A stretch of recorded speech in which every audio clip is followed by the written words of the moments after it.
You walked into the grocery store for one thing, and somehow you left with a cart that cost over $100. On the drive home, you couldn't even explain how it happened. Nobody forced you. Nobody threatened you. So why did it feel almost automatic? Because the biggest companies in the world are not only competing for your money, they're competing for your attention, your emotions, and eventually, your decisions. And the strange part is, most of the time, the manipulation doesn't feel like manipulation at all. It feels like your own idea. By the end of this video, you'll see why spending more is often less about weak self-control and more about how your environment quietly shapes your choices before you even realize a decision has been made. Think about the last time you opened a shopping app. Maybe you were waiting in line. Maybe you were bored after work. Maybe you only wanted to check one price. 5 minutes later, you're scrolling through products you never planned to buy. Nothing about that experience feels dramatic, but something important has already happened. Your attention has shifted from solving a problem to searching for possibilities. And once your brain starts imagining ownership, walking away becomes surprisingly difficult. The product hasn't entered your house yet, but in a small way, it has already entered your mind.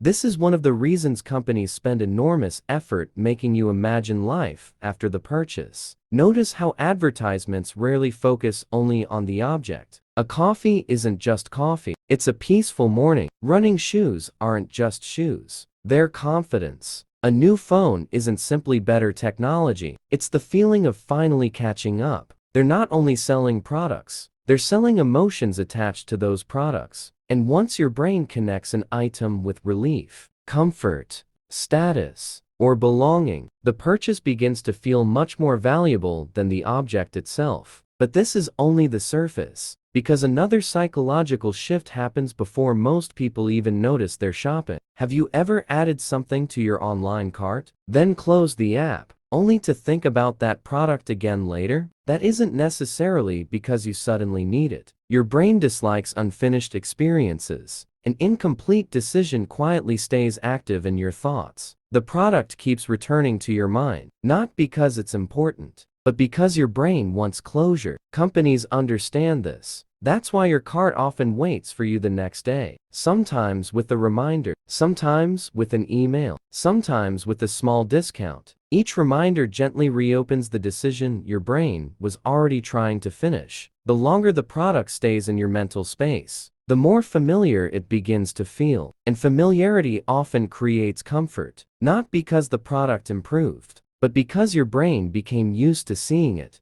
Now notice something almost everyone experiences, but very few recognize. You aren't shopping because you need something. You're shopping because you want to feel different than you do right now. A stressful meeting, a frustrating day, an argument, feeling lonely on a Friday night, feeling left behind after scrolling through social media. Those emotions create discomfort. Your brain naturally starts searching for something that promises relief. Shopping offers exactly that, not because buying always solves the problem, but because anticipation itself can feel rewarding. For a brief moment, it feels like something good is about to happen. That emotional lift can begin long before the package ever arrives. And that's where spending becomes much more than a financial decision. It becomes emotional regulation. But here's where companies become surprisingly effective. They don't need to create your emotions. They only need to appear at the exact moment you're already feeling them. That's why some advertisements seem to know exactly what you've been thinking. Why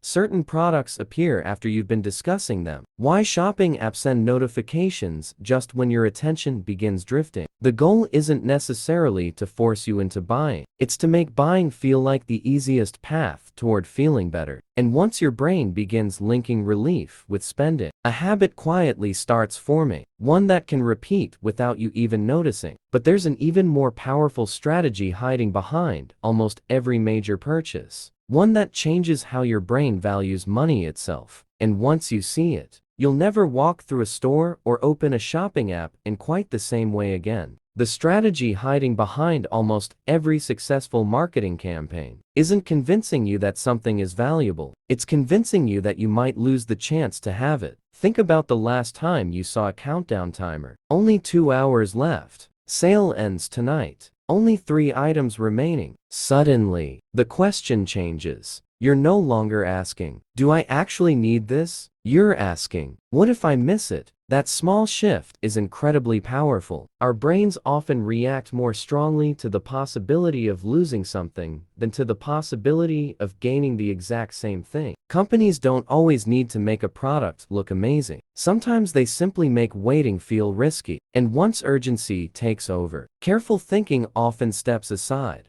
Then there's one word that changes the way almost everyone evaluates value. Free. Free shipping. Buy one, get one free. Free trial. Free gift. Notice what happens. Instead of focusing on the total amount you're spending, your attention shifts toward what you're supposedly gaining. Maybe you spend another $20 just to qualify for free shipping. You saved $5 on delivery, but spent $20 you never planned to spend. It feels like winning, even though your wallet tells a different story. That's the fascinating part. Your brain isn't calculating only dollars. It's responding to the feeling of getting a better deal. Now think about subscriptions, music, streaming, fitness, cloud storage, news, productivity apps. Most of them don't ask for hundreds of dollars all at once. They ask for a few dollars every month. That feels harmless, almost invisible, but something strange happens over time. Each individual payment becomes too small to question. Your brain stops evaluating them one by one. Instead, they quietly become part of normal life. And that's exactly why recurring payments are so effective. The decision isn't repeated every month, only the payment is.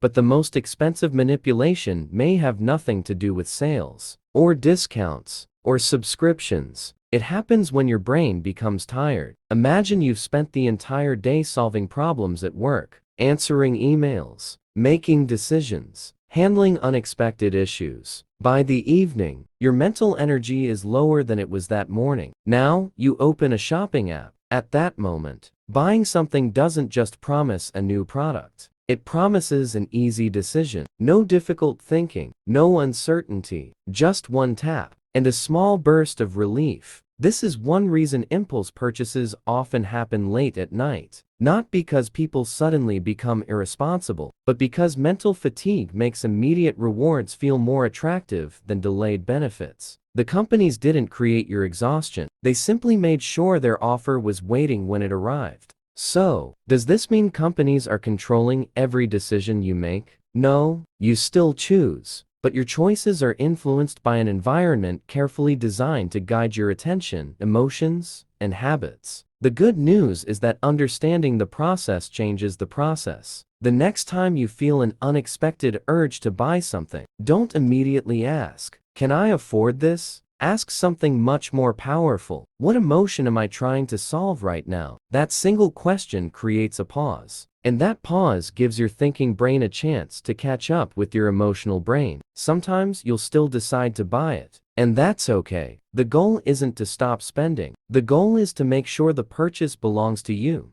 not the manipulation. So here's something I'm curious about. Which marketing trick catches you most often? Limited time sales, free shipping, subscriptions, or emotional advertising? I genuinely like to know. And if today's video changed the way you look at spending, the next question becomes even more interesting. Why does saving money often feel harder than spending it, even when you know it's the smarter choice? Because the answer has very little to do with discipline, and almost everything to do with how your brain experiences rewards. Watch why your brain hates saving money next. Once you understand that, you'll never look at your paycheck the same way again.